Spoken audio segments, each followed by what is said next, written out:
Bueno, antes eh, de dar, ¿no es cierto?, el comienzo del tema, nuestro hermano Erwin Euler quisiera leer algunos textos, dado que este tema trata sobre el santuario, eh, textos que hacen referencia a la importancia del santuario y de este conocimiento. No es un conocimiento trivial, tal vez al contrario, tal vez es un conocimiento que es más importante de lo que uno podría, de no tener, ¿no es cierto?, la palabra inspirada, pensar. Por ejemplo, en el conflicto de los siglos, en la página 54, no, de ese capítulo 54, página 542, dice, el pueblo de Dios debería comprender claramente el asunto del santuario y del juicio investigador. Todos necesitan conocer por sí mismos el ministerio y la obra de su gran sumo sacerdote. De otro modo, les será imposible ejercitar la fe tan esencial en nuestros tiempos o desempeñar el puesto al que Dios los llama. O sea, es bien relevante esta cita, es bien categórica.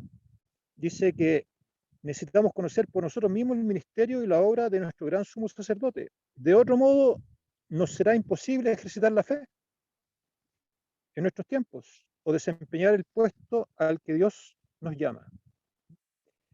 La verdad es que ahí, bueno, es la página 542, párrafo 2 del conflicto de los siglos.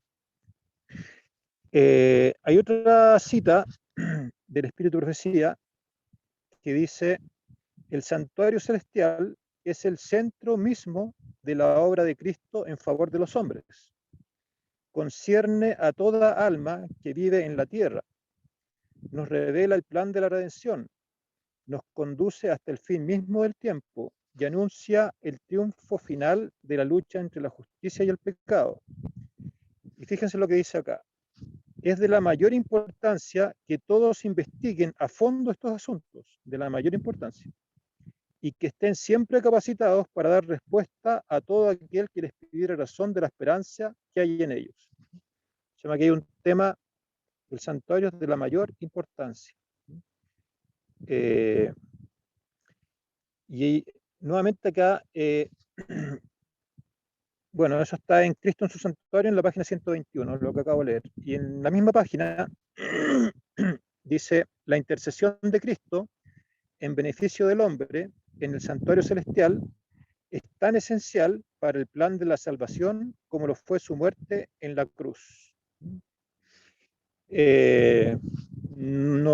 No se acabó, ¿no es cierto?, el plan de salvación en la cruz. Sabemos, ¿cierto?, que tenía que proseguir, ¿no es cierto?, el trabajo de Cristo en el santuario. Pero acá es relevante lo que dice, porque dice que la intercesión de Cristo en el beneficio del hombre en el santuario celestial es tan esencial para el plan de la salvación como lo fue su muerte en la cruz. Así que realmente este es un tema que debemos entender, comprender y dedicarle tiempo. Y finalmente la última cita está en Consejos para la Iglesia, en la página 632, dice, la correcta comprensión del ministerio del santuario celestial es el fundamento de nuestra fe. Entonces, ahí está el fundamento de nuestra fe, la correcta comprensión del santuario celestial. Bueno, vimos, ¿cierto?, que hay varios libros al respecto, uno chiquitito, ¿cierto?, donde se concentra bastante este tema, es Cristo en su santuario, acabamos de leer un párrafo, el conflicto de los siglos, aparece en referencia a este tema, también nuestro hermano Euler nos hacía referencia a un libro de Andreasen, ¿cierto?, y de otros autores más, que tal vez ahora nos puede recordar hermano Euler. Así que hermano Euler, si está por ahí, podemos dejarlo con el tema. Ahí están copiadas también las 4 citas en el chat. Y no sé si me escucha hermano Erwin, ya está con la cámara, ¿cierto? Sí. Hermano, bienvenido entonces y lo dejamos con el tema. Muchas gracias, hermano Waldo. En realidad este tema es bastante extenso y tiene muchos detalles. Voy a dejar para el final un comentario que ojalá que me acuerde. Vamos entonces a tomar el libro de Andreasen en la página 152. Tal vez vamos a tener que cortar o dejar de ver algunas cosas, pero veamos lo más importante. En la página 152 se habla del sumo sacerdote y de los atributos que él tenía que desempeñar. Les voy a leer aquí. El sumo sacerdote prefiguraba a Cristo, pero Cristo era sin pecado, mientras que no sucedía lo mismo con el sumo sacerdote. Cualquier ofrenda que el sumo sacerdote ofreciese por sus propios pecados no podía, por lo tanto, ser un tipo fiel.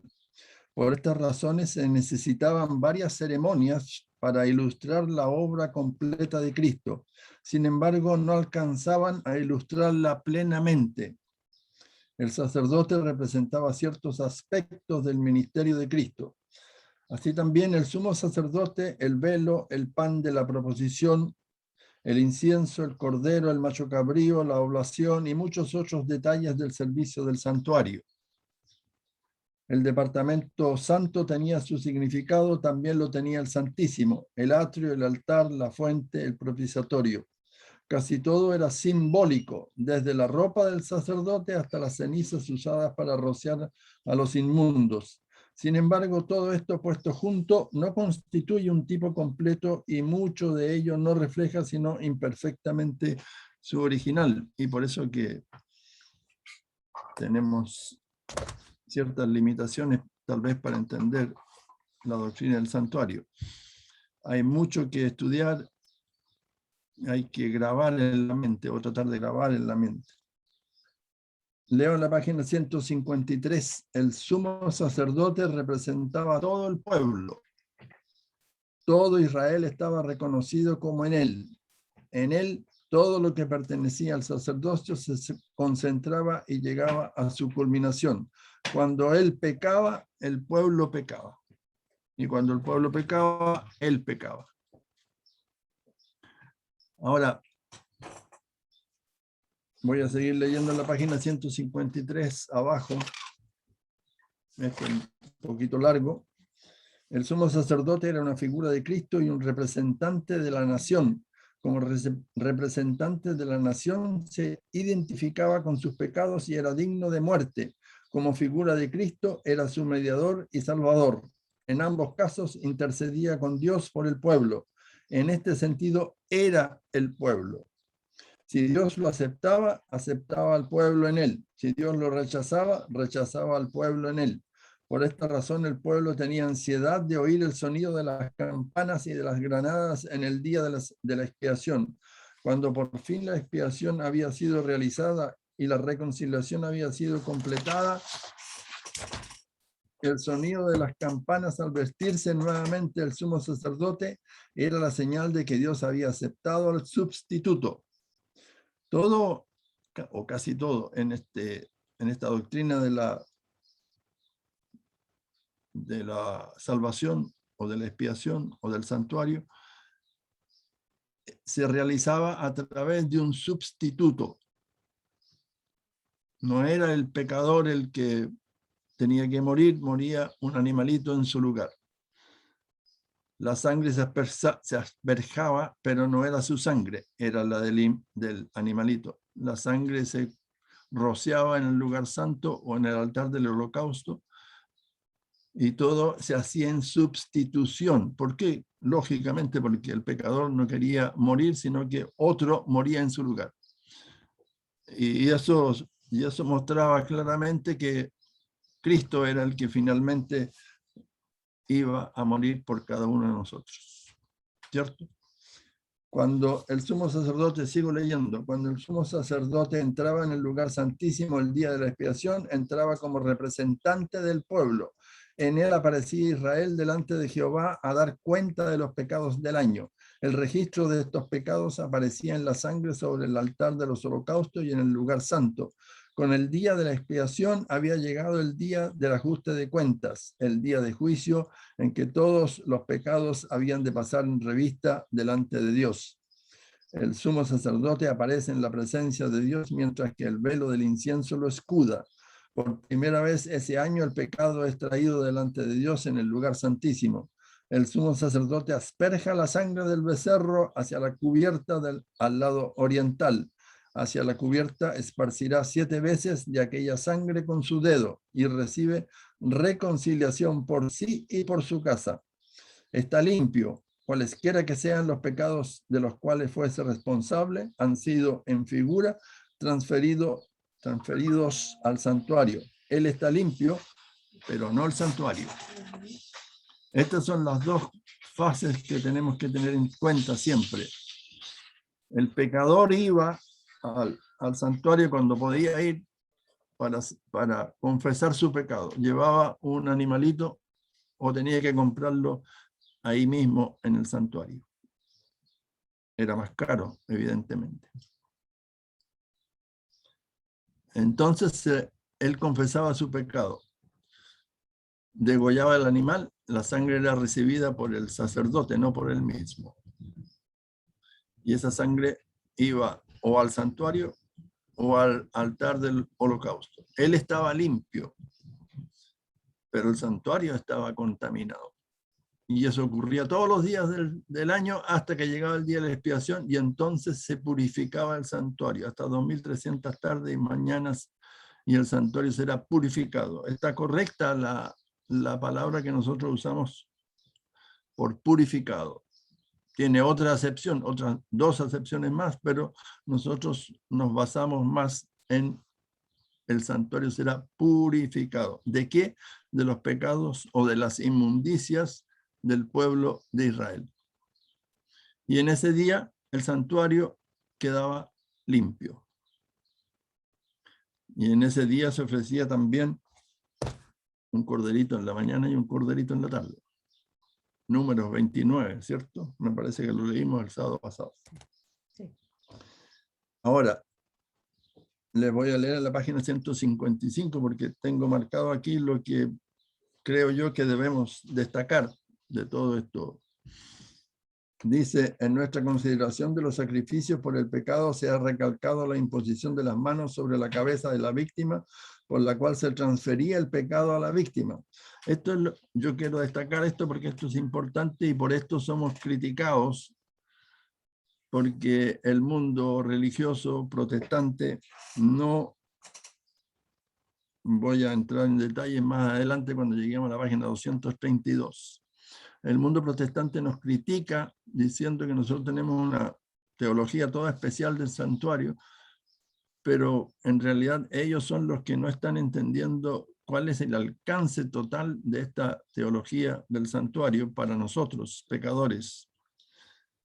Y hay que recalcar otra cosa que lo voy a hacer más adelante todavía cuando lleguemos a la página donde trata de la reivindicación del carácter de Dios.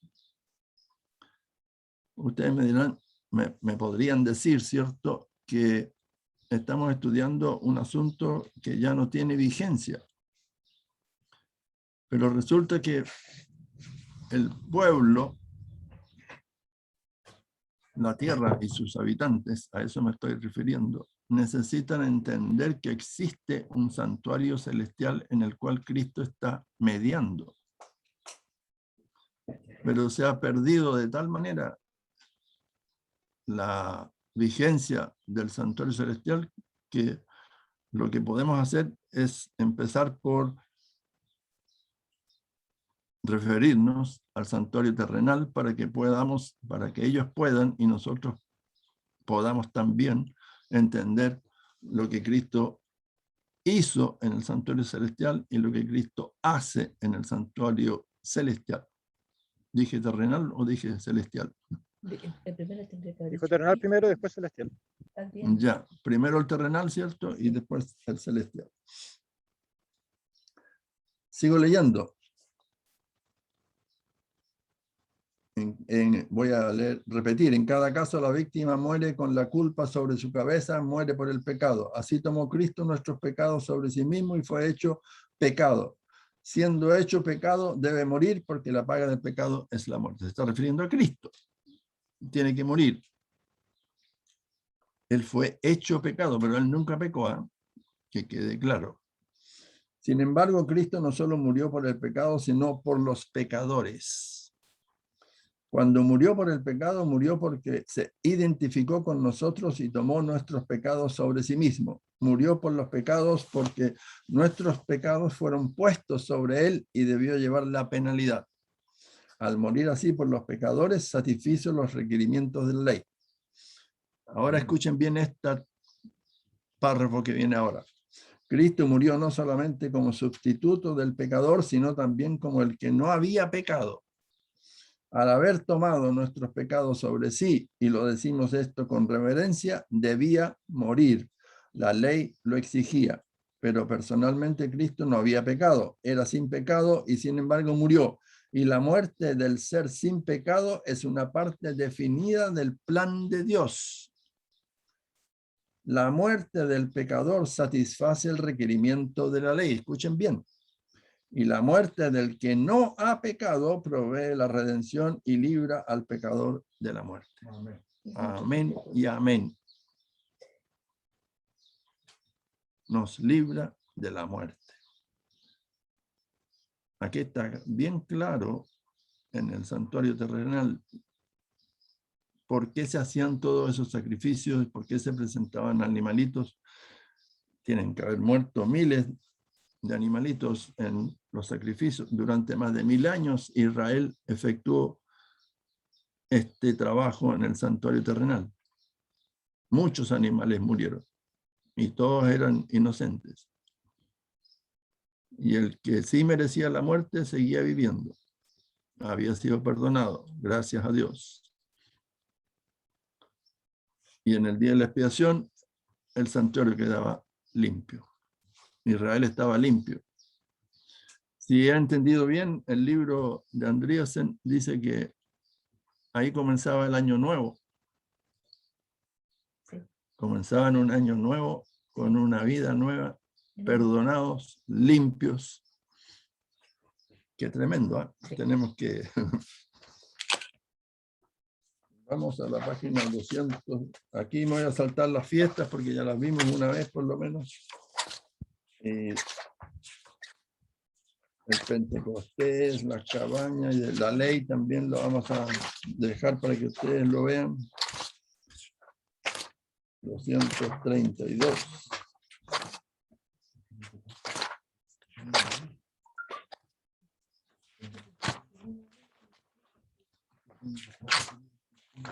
Ya estamos cerca, 232.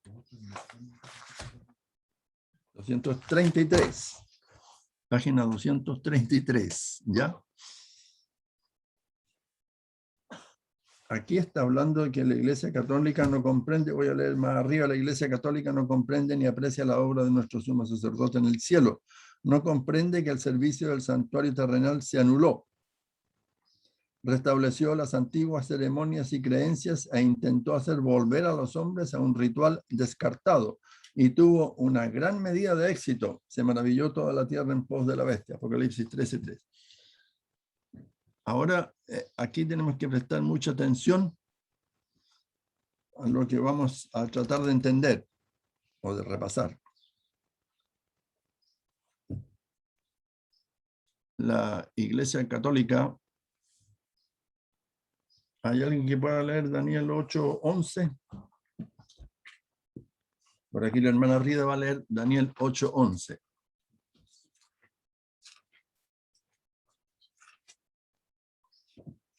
Aún contra el príncipe de la fortaleza se engrandeció, y por él fue quitado el continuo, y el lugar de su santuario fue echado por tierra. ¿Lo puedes repetir? ¿Lo escucharon todos? Aún contra el príncipe de la fortaleza se engrandeció, y por él fue quitado el continuo, y el lugar de su santuario fue echado por tierra. El lugar de su santuario fue echado por tierra. Se escuchó bien. Ya, qué bueno.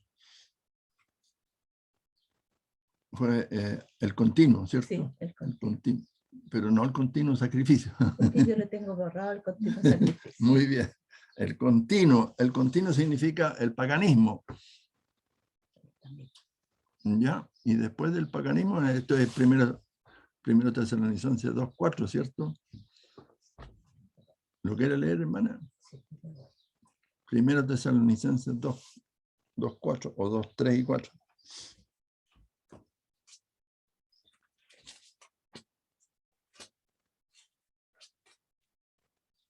¿No será el segundo, hermano? O segundo Tesalonicenses Yo creo 2:4. que sí. Voy a leer desde el 3. Ya. Nadie nos engaña en ninguna manera, porque no vendrá sin que antes venga la apostasía y sea revelado el hombre de pecado, el hijo de perdición, el cual se opone y se exalta contra todo lo que se llama Dios o es adorado, tanto que como Dios se sienta en el templo de Dios, haciéndose pasar por Dios. Ya. O sea, primero tenía que salir había algo que estaba impidiendo que el papado surgiera, ¿cierto? Sí, sí. No, Supongo que todos están... ¿no os acordáis que cuando estaba todavía con vosotros os decía esto? Y ahora vosotros sabéis lo que lo detiene para que sea revelado en su tiempo. Ya, amén. Lo están escuchando todos, supongo, ¿verdad? Entonces había algo que detenía o que impedía que el papado surgiese, y ese algo era el paganismo, las naciones paganas que rodeaban Israel. Cuando ese paganismo fuese lanzado a un lado, entonces podría surgir el papado. Bien, surgió el papado, 538 antes de Cristo. Surgió el papado. ¿Y qué hizo la Iglesia Católica? La Iglesia Católica, como dice en Daniel, ¿cierto? Que ya leyó la hermana, en Daniel 8:11, el santuario sería echado por tierra. ¿Cómo sería echado por tierra? Sería oscurecida la doctrina del santuario. Sí, sería suplantada. O sería suplantada por otra. Bueno, ¿y qué pasó con la Iglesia Católica? ¿Qué es lo que hizo? Ella colocó la misa, colocó el sacerdocio terrenal, los pecados se le confesaban a un sacerdote terrenal. Todo esto oscurecía lo que Cristo iba a hacer en el santuario celestial. Estaba claro, bueno, estaba claro para el cielo, pero parece que no estaba tan claro para los seres humanos, que el santuario terrenal tenía que dejar de funcionar. ¿Cuándo? Cuando Cristo muriese en la cruz, porque entonces el verdadero Cordero de Dios que quita el pecado del mundo empezaría luego después, ¿cierto? 50 días después, empezaría su ministerio sumo sacerdotal en el lugar santo. Amén. Ya, hasta ahí estamos bien. Sí. Pero la Iglesia Católica coloca estas otras cosas por delante y oscurece las verdades del santuario. Y eso está hablando aquí. Miren, página 233, dice: esto, como se ha notado ya, tendió a oscurecer la obra de Cristo. Los hombres perdieron el conocimiento del santuario celestial y de la obra realizada por Cristo allí. Su atención fue atraída a la obra rival de su presunto vicario en la tierra.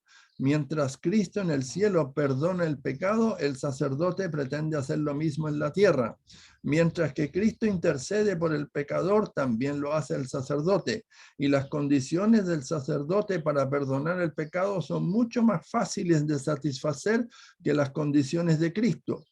Los hombres se olvidaron enteramente de que había un santuario en el cielo. Esta verdad fue derribada por tierra. Siglo tras siglo transcurrió y la iglesia mantuvo a los hombres en completa ignorancia de la obra sumamente importante que se realizaba en el cielo, mientras que ensalzaba lo que ella misma tenía que ofrecer y hacía negocio de todo lo más sagrado.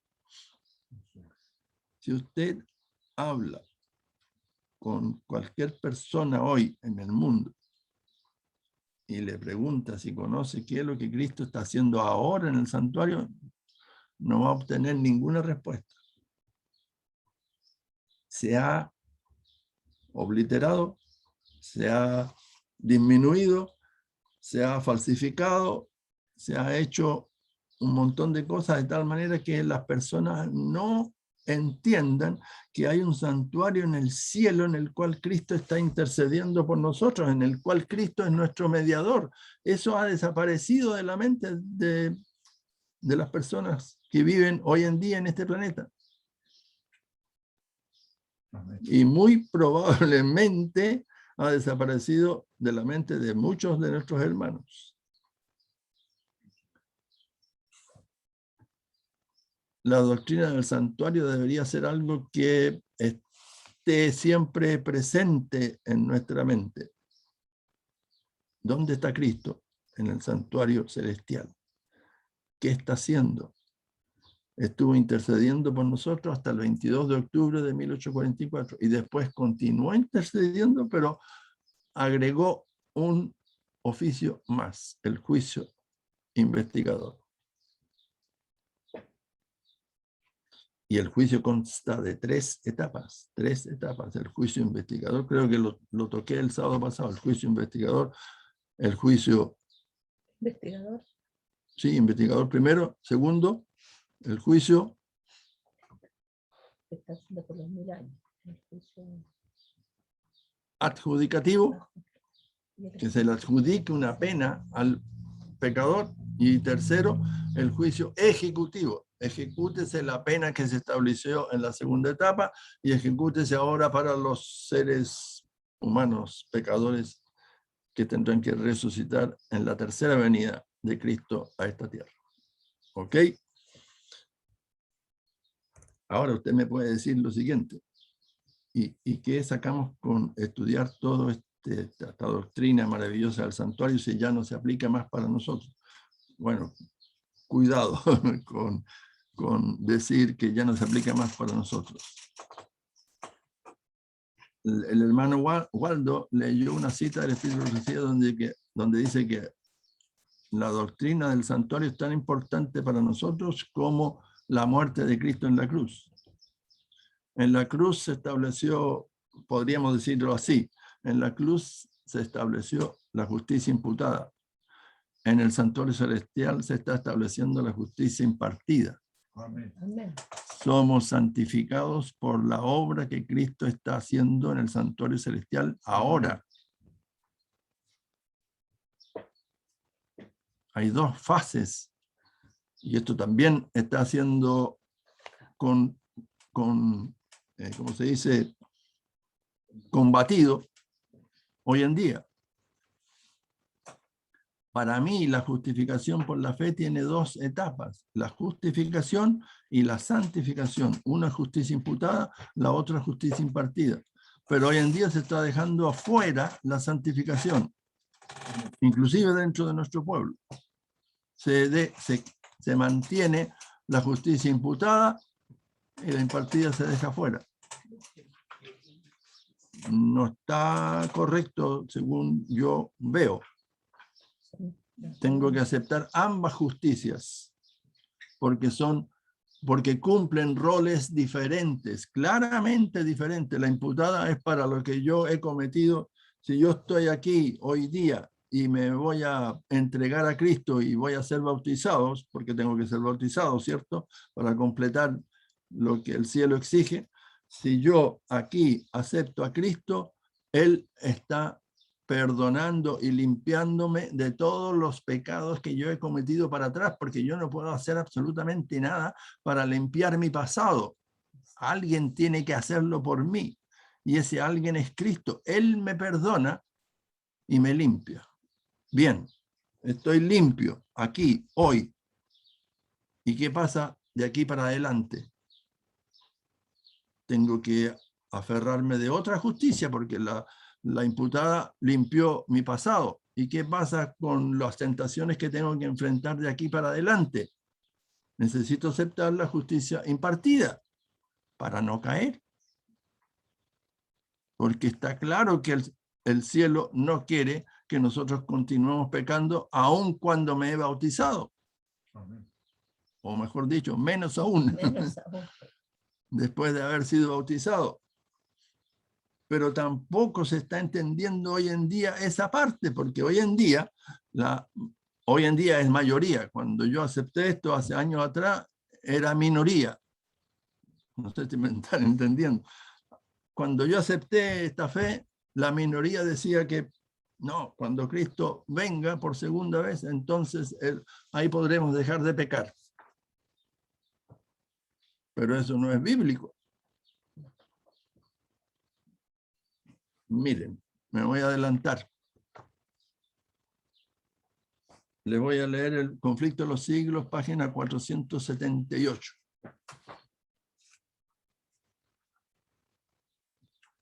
¿Tiene otra de estas? No, no te preocupes. Los que viven en la tierra, oiga, esto es tremendamente importante porque esto es verdad presente para nosotros hoy, 2022. Los que viven en la tierra cuando cese la intercesión de Cristo en el santuario celestial deberán estar en pie en la presencia del Dios Santo sin mediador.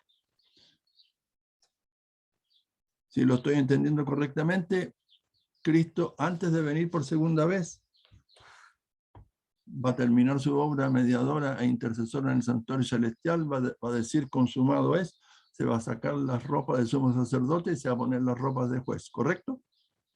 Amén. Amén, Sí. ya. Sí, está bien. Va a pasar un tiempo corto y entonces Él va a aparecer aquí en la tierra para llevar a los suyos al cielo. ¿Y qué va a pasar con nosotros que vamos a estar aquí durante ese tiempo de angustia ya? Sin mediador. No puedo pecar porque ¿a quién le voy a enviar los pecados? El santuario está cerrado. Cristo no está en su santuario. O sea, ya no es mediador entre yo y Dios. Ahora yo puedo enviar mis pecados de antemano al santuario, pero en ese entonces no puedo. O sea, no saco nada con tratar de hacerlo porque no funciona más el santuario celestial para recibir pecados. Sus vestiduras deberán estar sin mácula, las nuestras, no la de él. Sus vestiduras deberán estar sin mácula, sus caracteres purificados de todo pecado por la sangre de la aspersión. Mi carácter tiene que ser santo. Amén. Es lo que aquí está diciendo, hermano. No puedo esperar a que Cristo venga para entonces tener un carácter santo. Me pierdo. Es mortal esta doctrina, nueva doctrina de la justificación por la fe. Por la gracia de Dios y sus propios y diligentes esfuerzos deberán ser vencedores en la lucha con el vencedores. En el Apocalipsis hay 8 citas diciendo al que venciere, al que venciere, al que venciere. Mientras se prosigue el juicio investigador en el cielo, mientras que los pecados de los creyentes arrepentidos son quitados del santuario, debe llevarse a cabo una obra especial de purificación. Hermanos, Cristo está purificando el santuario celestial, pero su pueblo aquí en la tierra tiene que hacer lo mismo. Purificarse totalmente, no tiene que quedar una mancha en nuestros caracteres. De liberación del pecado entre el pueblo de Dios en la tierra. Cuando esta obra haya quedado consumada, los discípulos de Cristo estarán listos para su venida. ¿Qué espera el cielo? Que nos dejemos transformar.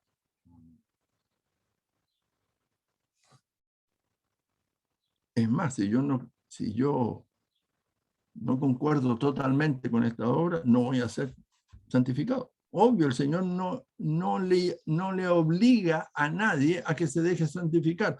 Yo tengo que concordar con que esa obra sea hecha. Es más, tengo que clamar para que esa obra sea totalmente hecha. Amén.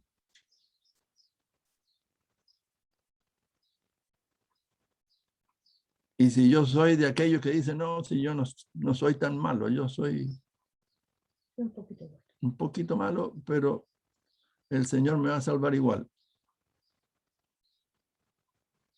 No, hermanos, no podemos tener este tipo de pensamiento porque es contrario a lo que la Biblia me está mostrando. La Biblia y el Espíritu de Profecía. El Señor necesita un pueblo santo. Santo.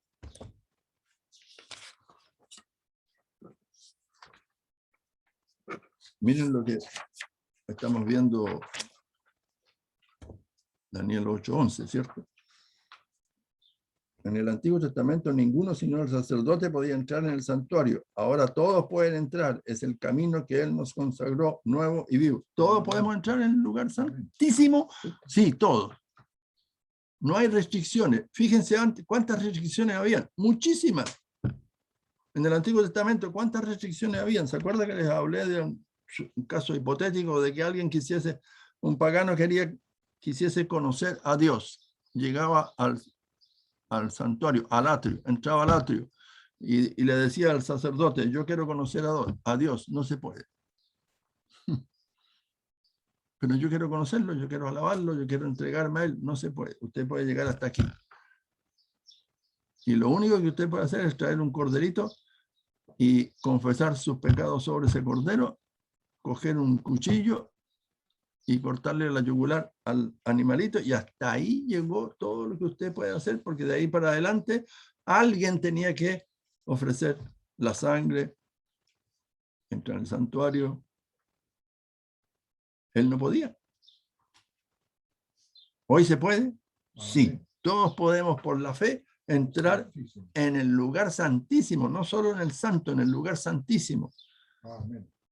Tenemos un mediador cercano, muy cercano, que tomó nuestra naturaleza caída e intercede por nosotros y nos hace santos. Amén. Es algo que yo no puedo y usted tampoco puede hacer. Ser santo solamente confiando en lo que el Espíritu Santo va a hacer en cada uno de nosotros.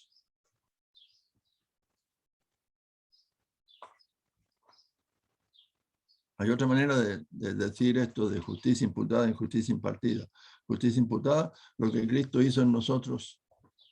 Justicia impartida, lo que Cristo hace en nosotros, no por nosotros, en nosotros, aquí, dentro, en la mente.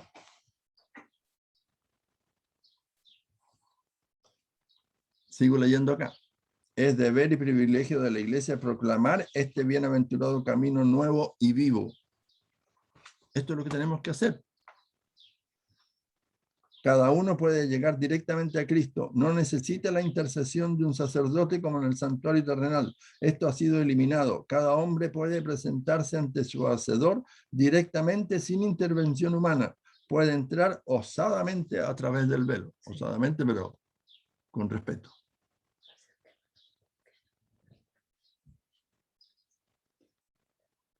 Ahora viene el problema. Pero el papado pensó y enseñó de otra manera. Intentó restablecer la creencia del Antiguo Testamento de que el hombre podía acercarse a su hacedor únicamente por medio de representantes especiales como los sacerdotes. Los hombres fueron alejados más que nunca de Dios. La Iglesia cerró el camino nuevo y vivo abierto por Cristo y obligó a los hombres a acercarse a Dios por intermedio del sacerdocio, que había de apelar a algún santo patrono que influía en María, la cual influía en Cristo, que tenía influencia para con Dios. Todo el sistema era una tentativa de reemplazar los ritos mosaicos que habían sido definidamente abolidos y que no podían compararse con el camino nuevo y vivo del Nuevo Testamento. Eso es lo que estamos viendo. Un sumo sacerdocio terrenal. En contrapartida con un sumo sacerdocio según el orden de Melquisedec, el de Cristo. Mucho más elevado que el de Aarón.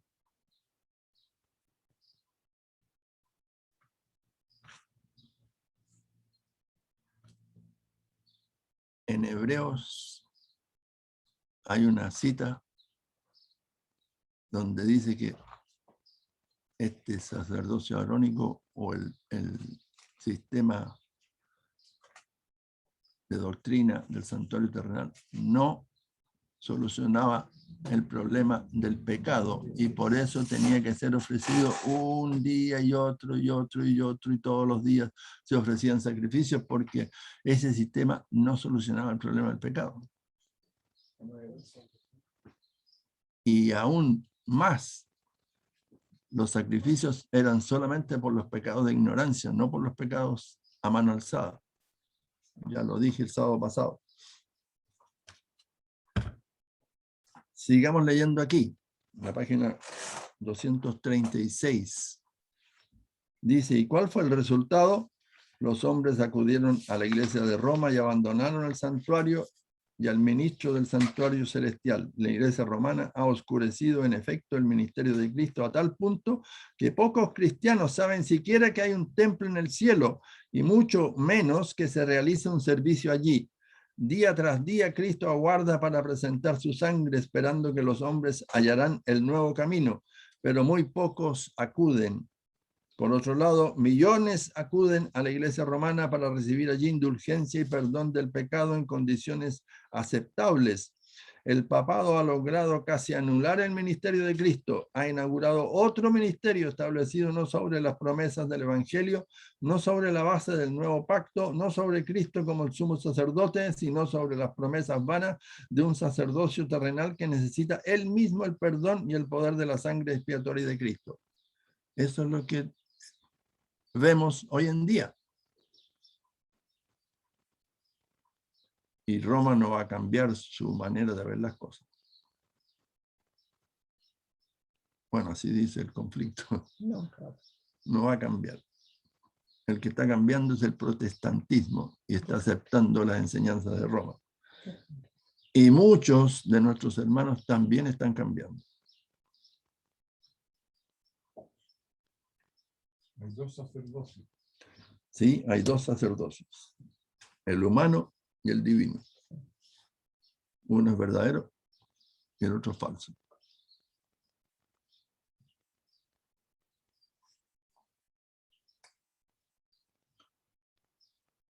Les voy a leer aquí. No hay cosa de donde pueden recibir los fieles mayor alegría y gozo de espíritu que de estar constituido defensor de nuestra causa y medianero de nuestra salvación, Jesucristo, cuya gracia y autoridad es infinita para con el eterno Padre.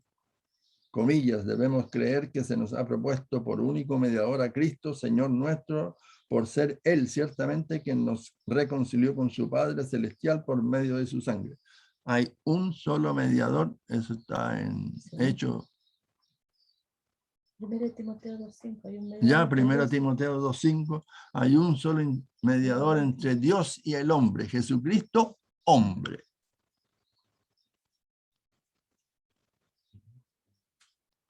Pero infelizmente la Iglesia Católica constituyó a mediadora a la Virgen María, a los santos.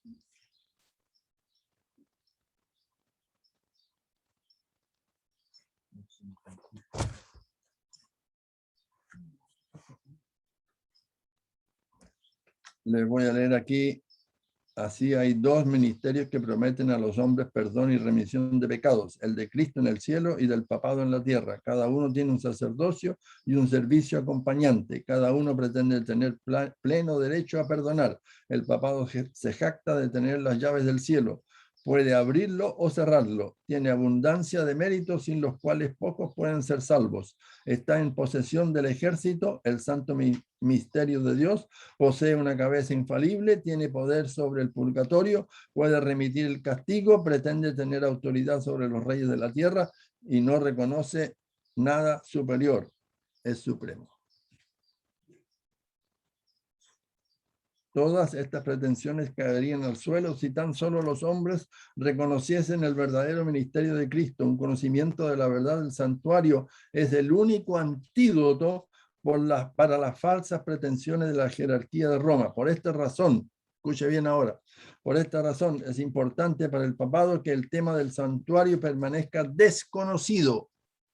Por esta razón Dios ha hecho a su pueblo depositario de su verdad acerca del santuario. ¿Está entendiendo por qué es importante que entendamos correctamente toda la doctrina del santuario? ¿Por qué el espíritu de profecía lo enfatiza así?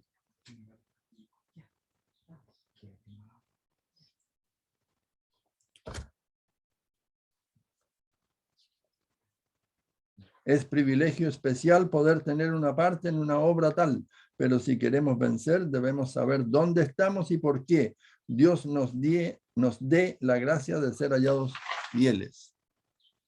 Está al final de la página 239.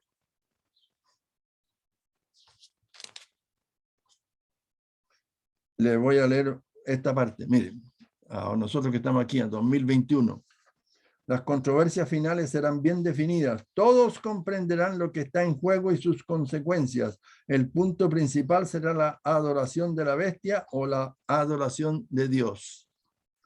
En esta controversia se abrirá el templo de Dios en el cielo y los hombres verán el arca de su testamento. El pueblo de Dios en la tierra desempeñará una parte en revelar a los hombres el templo abierto. Por otro lado, la iglesia apóstata blasfemará contra Dios para blasfemar su nombre y su tabernáculo y a los que moran en el cielo. Amén. ¿Es importante la doctrina del santuario? Amén. Muy importante. ¿Está cada vez más, siendo cada vez más disminuida? Sí, es verdad.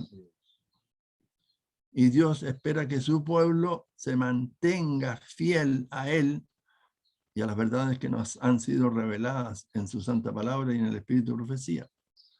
Y en esa santa palabra y en ese espíritu de profecía, el santuario tiene un lugar destacado. Amén. Así es.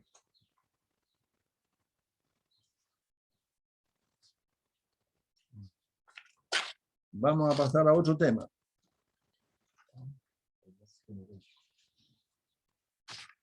¿Qué dice? La última generación. Esto quiero que quede bien destacado, porque esto es verdad presente para nosotros. ¿De qué se trata? De la reivindicación del carácter de Dios. La demostración final de lo que el Evangelio puede hacer en la humanidad y en favor de ella está todavía en el futuro. ¿Qué será lo que el mundo está esperando ver? ¿Será que le interesa al mundo ver a un ser santo? O sea, ¿será que el mundo tiene interés en ver lo que es capaz de hacer el Evangelio, la Biblia, por un ser humano, cuando éste se entrega totalmente a Dios? ¿Será eso lo que la tierra está esperando ver?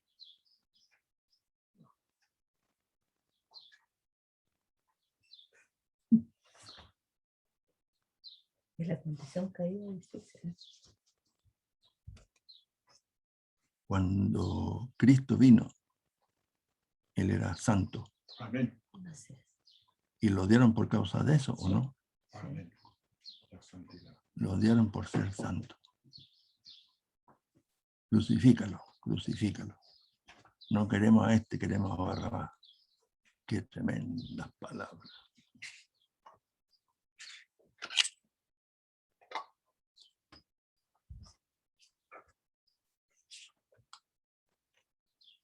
Aquí dice, esta demostración, 243, esta demostración de lo que el Evangelio puede hacer en favor de un hombre es lo que el mundo está esperando. ¿Tiene poder el Evangelio? Amén. Sí, claro, amén. Sí. Tiene poder para transformarnos, si consentimos en que así sea. Pero hasta aquí parece que no ha funcionado bien. Pero tiene obligatoriamente que funcionar bien, totalmente. Tiene que producir seres santos. Amén. Y estamos al borde de que eso suceda. Y tal vez no estamos entendiendo bien lo que está a punto de suceder. Debiéramos estar con los ojos abiertos, despiertos.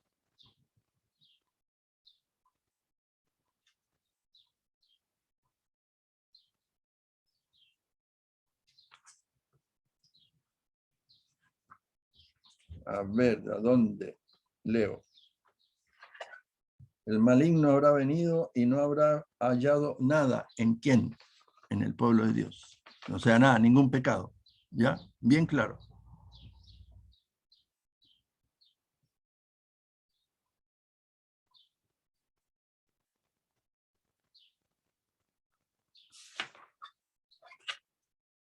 Así como ha sido victorioso sobre una tentación, puede llegar a serlo sobre todo pecado. Cuando la obra haya sido terminada, cuando haya adquirido la victoria sobre el orgullo, la ambición, el amor al mundo, sobre todo mal, estará listo para la traslación.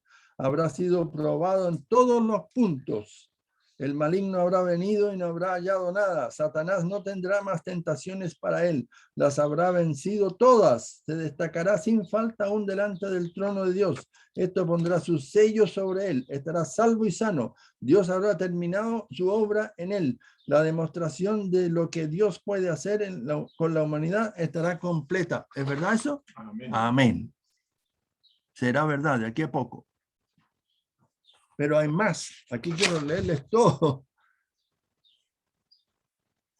En toda la historia del mundo, Dios ha tenido sus fieles. Estos han soportado la aflicción aún en medio de gran tribulación y aún en medio de los ataques de Satanás, como dice el apóstol Pablo, han logrado por la fe obrar justicia. Fueron apedreados, aserrados, tentados, muertos a cuchillo, anduvieron de acá para allá cubiertos de pieles de cabra, pobres, angustiados, maltratados, de los cuales el mundo no era digno, perdidos por los desiertos, por los montes, por las cuevas y por las cavernas de la tierra. ¿De qué se trata esto? ¿Han habido fieles durante todo el tiempo pasado? Sí. Job es una buena indicación de lo que vamos a pasar nosotros. Pero ¿qué dice Satanás? Satanás le dice, sí, Job te fue fiel, pero fue apenas uno entre millones.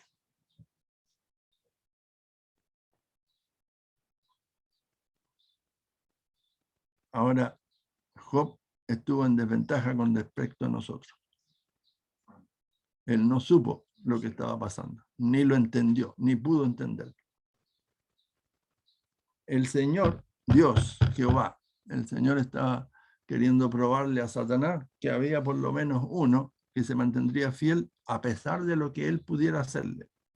Primero no se le permitió que lo tocara a él, perdió todo, ¿o no? Perdió todo. Los hijos, la casa, hasta la esposa. Pero él no sabía por qué estaba pasándole todo eso. Amén. En cambio nosotros sabemos lo que nos va a suceder y por qué. Por eso quiero que esto quede clarísimo en la mente de ustedes y de nosotros. El Señor podría usar otro método para reivindicar su carácter. ¿De qué estamos hablando? Porque Satanás lo acusó a Dios de ser injusto, de hacer una ley que los seres humanos no podían guardar y que ellos no necesitaban ley, que ellos por sí mismos podían comportarse correctamente de acuerdo a la voluntad de Dios, etcétera, etcétera. El Señor le dijo, bueno, voy a aceptar tu desafío. ¿De quién estamos hablando? De la última generación.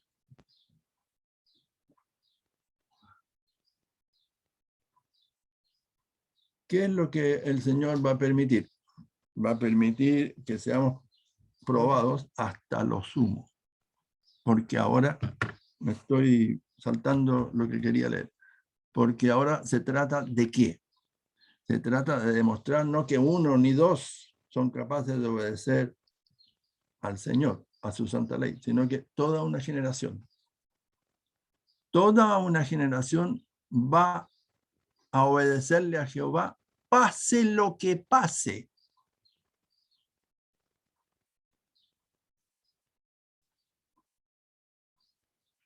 El Señor le va a decir a Satanás, ahí están. Aquí están los que guardan los mandamientos de Dios y tienen la fe de Jesús. Ahí están. Haz lo que quieras con ellos. Haz lo que quieras con ellos. ¿Fallaremos? si usted no tiene claro esto en su mente, es posible que usted falle y que sea parte del pueblo de Dios. Pero si usted mantiene para mí ha sido así, si usted mantiene esta visión, esta idea maravillosa de que el Señor nos va a usar a nosotros, seres pecadores, para reivindicar su carácter, entonces no voy a ceder. No. ¿Sabe lo que dice aquí? Dice que Cristo no vino en primer lugar para salvarnos a nosotros. Oh, uy, yo creí que Él había venido para morir por mí. Sí, Él vino para morir por mí, pero eso no es lo más importante. Lo más importante es reivindicar el carácter del Padre.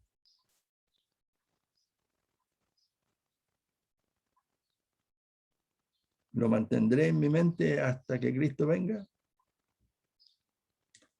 Ojalá que sí, hermanos. Esta es una prueba final y decididora. Aquí se decide el destino de todos los seres humanos. Porque el mundo va a poder ver a un pueblo, no a 2, 3, sino que a un pueblo, o si usted quiere, 144.000, que no van a ceder ante las tentaciones de Satanás. Amén. Y les digo más. Y no solo Satanás estará contra nosotros, la mayor parte del mundo también estará contra nosotros. Y por eso es un tiempo de angustia como nunca ha habido. Ni lo habrá.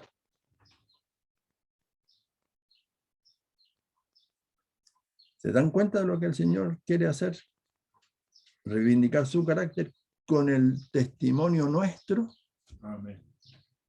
Hay que estar muy firmes, la verdad, para no ceder a los tremendos engaños que el Satanás colocará delante de nosotros.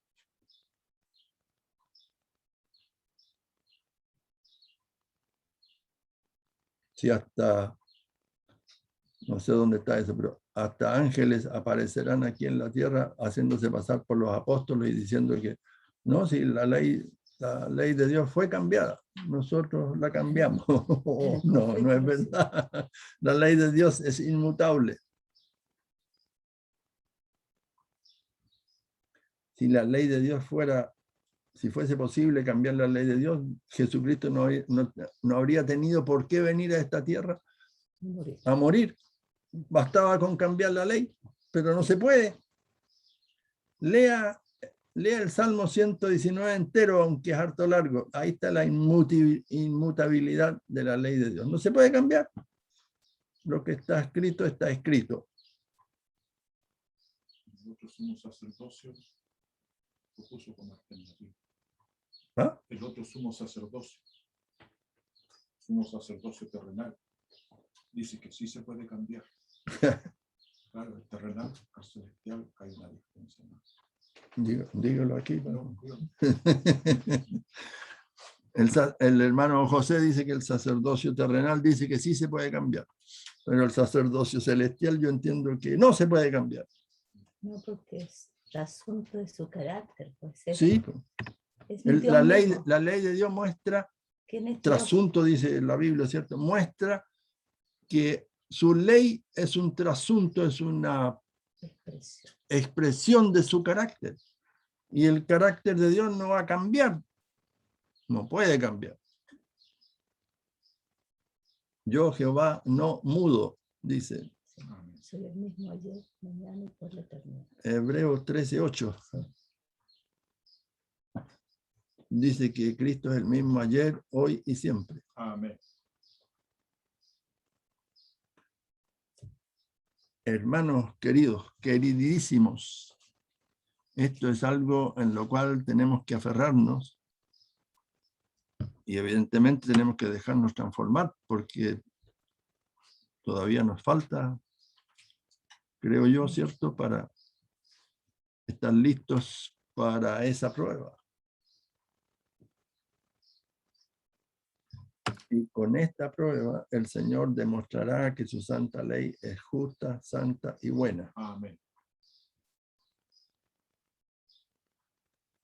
Y todo el mundo va a estar en contra de nosotros. ¿Nos faltará el pan y el agua? Isaías dice que no. No. Pero todo va a estar en contra nuestra.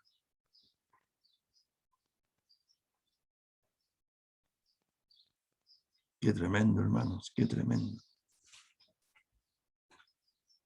Que el Señor tenga misericordia de todos nosotros y que nos transforme y que nos prepare para que podamos estar listos para ese día. Esto es antes de la segunda venida.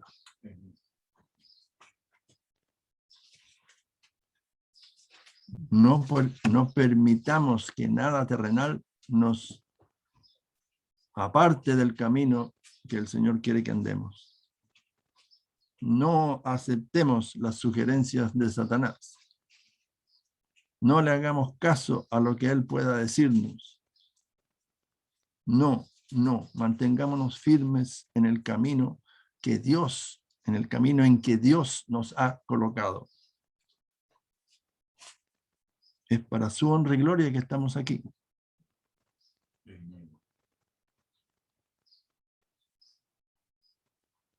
Miren, a ver, vamos a ver si encontramos aquí.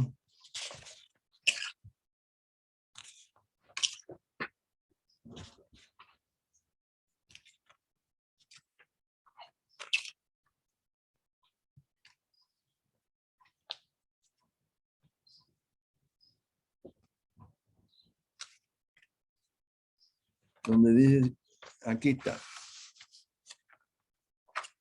la última generación. Cuando Dios ordena a los hombres que guarden su ley, no cumple el propósito de su voluntad el tener tan solo a unos pocos hombres que lo observen, precisamente lo suficientes para demostrar que puede hacerse. No está de acuerdo con el carácter de Dios elegir hombres destacados, de propósitos firmes y magnífica preparación y demostrar por ellos lo que puede hacer. Está mucho más en armonía con su plan hacer tales sus requerimientos que aún los más débiles no necesiten fracasar. De manera que nadie pueda decir jamás que Dios pide lo que solamente unos pocos pueden hacer. Por esta razón, Dios ha reservado su mayor demostración para la última generación. Esta generación lleva los resultados de pecados acumulados. Si los hay débiles, son los miembros de esta generación. Hermanos, Dios va a demostrar con los más débiles de los débiles, los que están al final de 6.000 años de pecado. Con estos va a demostrar que es posible mantenerse firme. Los más débiles de todos los débiles. Estamos al final de una cadena de pecados ininterrumpida. Y con estos el Señor va a demostrar que es posible guardar su ley. Amén y amén y amén. Y tener un carácter santo. El de Cristo. Amén. Qué tremendo, hermano.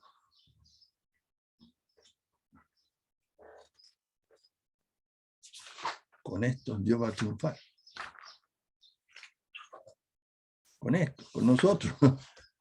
Los más débiles de los débiles.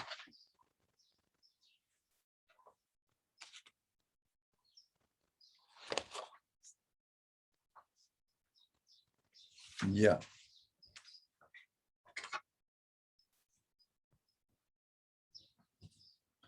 En la última generación, estoy en la página 254.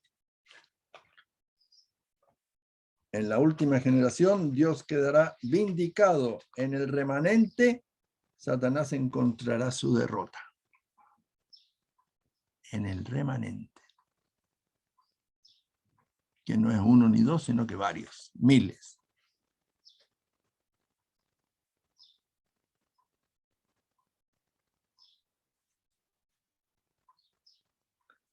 Aquí dice, el caso de Job está registrado con un propósito. Además de su historicidad, creemos que tiene también un significado más amplio. Los hijos de Dios que vivan en los últimos días pasarán por una experiencia similar a la de Job.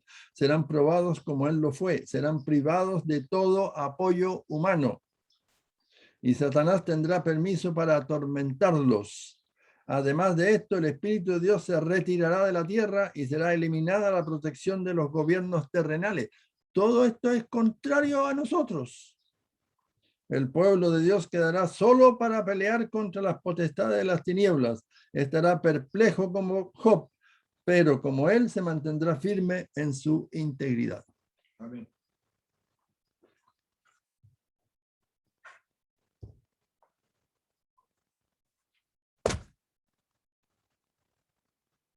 Tenemos pues una escena de juicio. Está en juego el gobierno de Dios. Satanás es el acusador y Dios mismo es el acusado.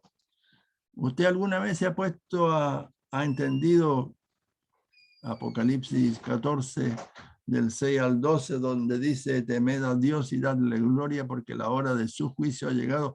¿Lo ha entendido como siendo la hora del juicio de él y no de nosotros? ¿Sí? Claro, nuestro caso también está incluido, pero es el juicio contra él. Es Romanos 8, Romanos 4:3. Amén. Es él Mire, que está en juicio. es él el que está en juicio. Amén. Romanos 4:3. No, 3:4. Romanos 3:4. De ninguna manera, antes bien sea Dios veraz y todo hombre mentiroso, como está escrito, para que seas justificado en tus palabras y venzas cuando fueres juzgado. Se está refiriendo a Dios, no a nosotros. Él está siendo juzgado. Satanás lo ha acusado a él. Amén. Y Dios tiene que reivindicar su carácter. Así es. El resultado depende, por lo tanto, de uno o más seres que guarden los mandamientos de Dios. En esto ha puesto Dios en juego su gobierno. Amén. Oiga, hermano, Dios ha puesto su gobierno en juego confiando en nosotros. ¿Lo entiende? Dios está confiando en su remanente, en nosotros pecadores, para demostrar que los seres humanos pueden guardar la ley de Dios. Y empezaba toda la gente dice: el honor de Dios, está, el honor de Cristo, el honor del Padre, está puesto sobre su pueblo. El honor de Cristo, el honor del Padre está puesto sobre su pueblo, dice el deseado de toda la gente. Amén.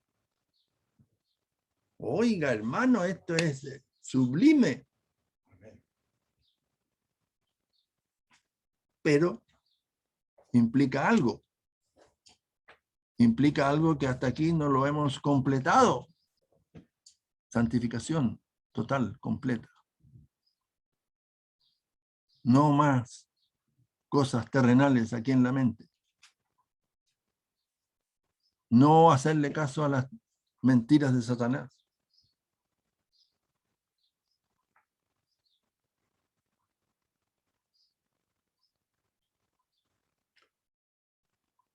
Dios está listo para el desafío. Y nosotros... Dios está listo para el desafío. Ha estado aguardando su tiempo. Romanos 3:4 fue escrito hace 2000 años y él sigue aguardando su tiempo.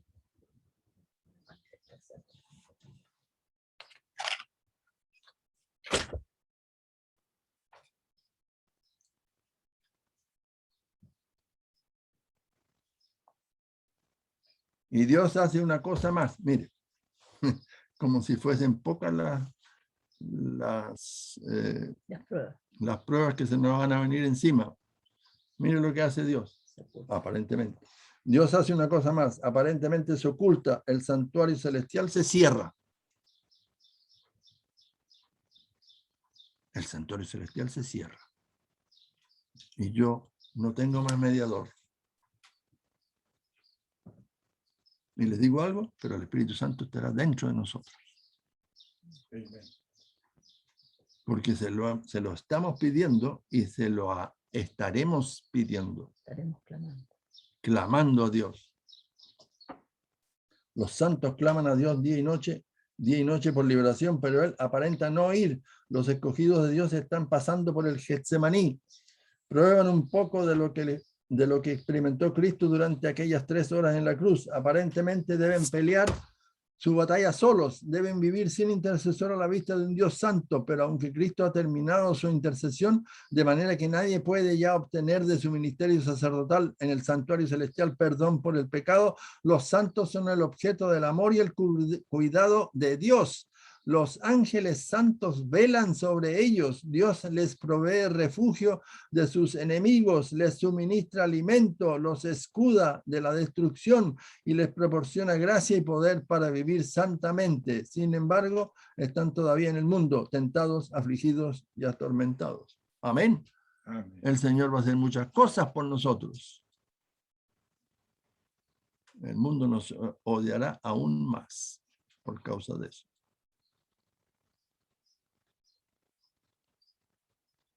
Y ahora Dios demuestra por los más débiles de entre los débiles que no hay excusa ni la ha habido jamás para pecar. Eso es lo que vamos a demostrarle al universo entero. No hay excusa para el pecado.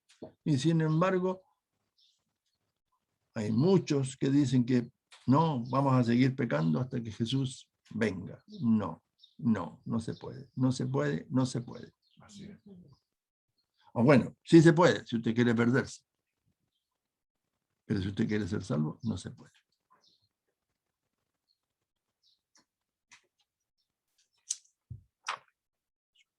El honor de Dios, el honor de Cristo están comprometidos en la perfección del carácter de su pueblo. Desea toda la gente 625.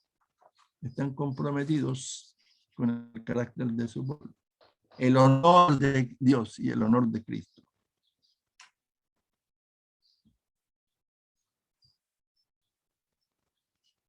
Mediante la última generación de santos, Dios queda finalmente vindicado. Por ellos derrota a Satanás y gana el pleito. Ellos forman una parte vital del plan de Dios. ¿Sabe qué? A ver, está aquí. Esto. La última traducción que hice y se llama La teología. ¿Qué es la teología de la última generación? Y aquí Kevin Paulson. Y aquí Kevin Paulson dice, porque yo creía que el originador de la doctrina de la última generación había sido Andreasen.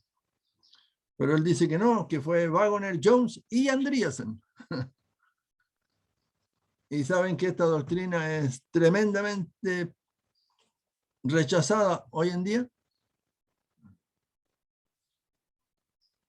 Y sin embargo yo creo que está en lo correcto. La teología de la última generación.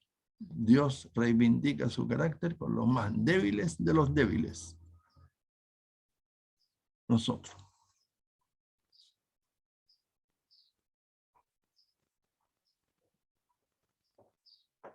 Habrá sido Wagner y Jones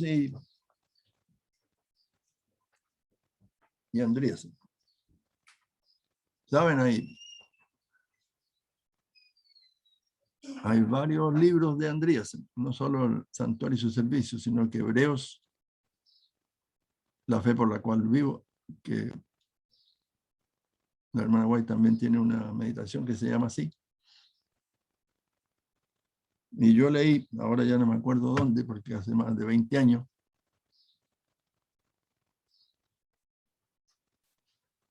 que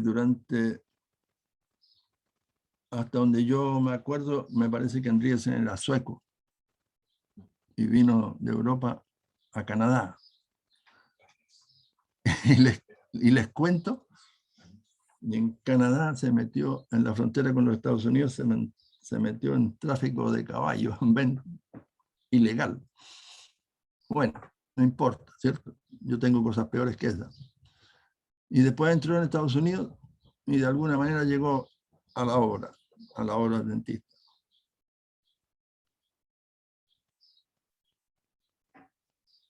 y comenzó a hablar sobre la teología de la última generación. ¿Y qué pasó con los alumnos? Porque él tenía muchos alumnos. Durante varios años predicó ahí. ¿Y qué pasaba con los alumnos? Eso es lo que me acuerdo ahora. Preocupados, todos, en hacer parte de la última generación.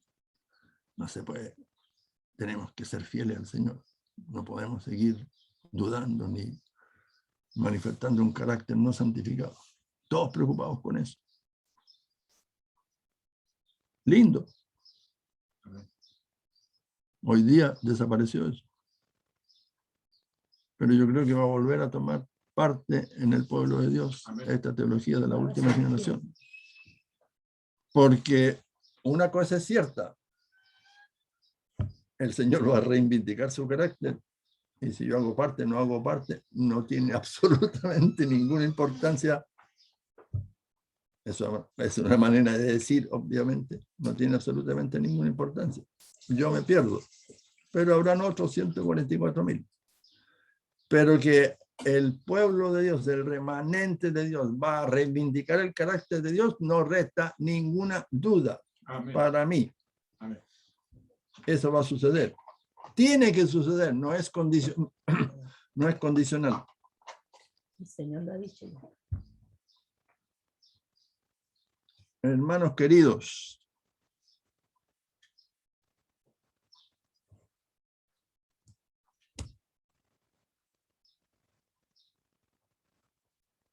les leo el asunto de mayor importancia del universo no es la salvación de los hombres, por importante que parezca. Lo más importante es que el nombre de Dios quede limpio de las falsas acusaciones hechas por Satanás. La controversia se está acercando a su fin. Estamos al borde de que esto suceda. Amén. Es un admirable privilegio el que se nos concede como este pueblo, el de limpiar el nombre de Dios por nuestro testimonio. Es maravilloso que se nos permita testificar por él. Nunca debe olvidarse, sin embargo, que este testimonio es un testimonio de la vida, no simplemente de las palabras. En él estaba la vida y la vida era la luz de los hombres. La vida era la luz. Así era en el caso de Cristo y debe ser en nuestro caso. Nuestra vida debe ser una luz como lo era la suya. Dar luz a la gente no es a la gente es más que entregarle un folleto. Nuestra vida es la luz. Mientras vivimos, damos luz a los demás. Es nuestra vida la que debe testificar por Dios. Amén. Amén. El testimonio personal. Esto es lo que Dios ha hecho en mí. Yo era, es como los pentecostales, ¿cierto? Yo era así, asá, asá. Ahora soy de esta manera. Amén. Estamos viviendo ahora en el gran día real de la purificación del santuario. Todo pecado debe ser confesado y por la fe enviado de antemano al juicio. La purificación del santuario celestial depende de la purificación del pueblo de Dios en la tierra. Cuán importante es, pues, que el pueblo de Dios sea santo y sin culpa. En ellos debe ser consumido todo pecado a fin de que puedan subsistir a la vista de un Dios santo y vivir a pesar del fuego devorador. ¿Quién de nosotros morará con el fuego consumidor?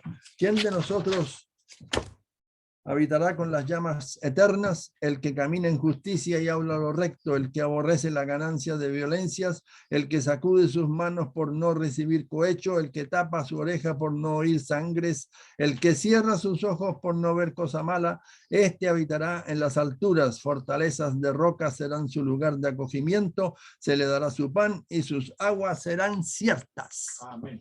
Amén. Esto es Isaías 33. Su pan y sus aguas serán ciertas. Amén, amén y amén. Tengo yo que preocuparme por lo que vestiré, por lo que comeré, por lo que beberé. El Señor tiene todo preparado. Voy a pasar ¿cómo se dice? No quiero usar la palabra bien ni mal, sino que voy a tener problemas, voy a ser rechazado por el mundo, me va a odiar el mundo, nos va a odiar el mundo. Sí, claro que sí, pero no tengo por qué preocuparme.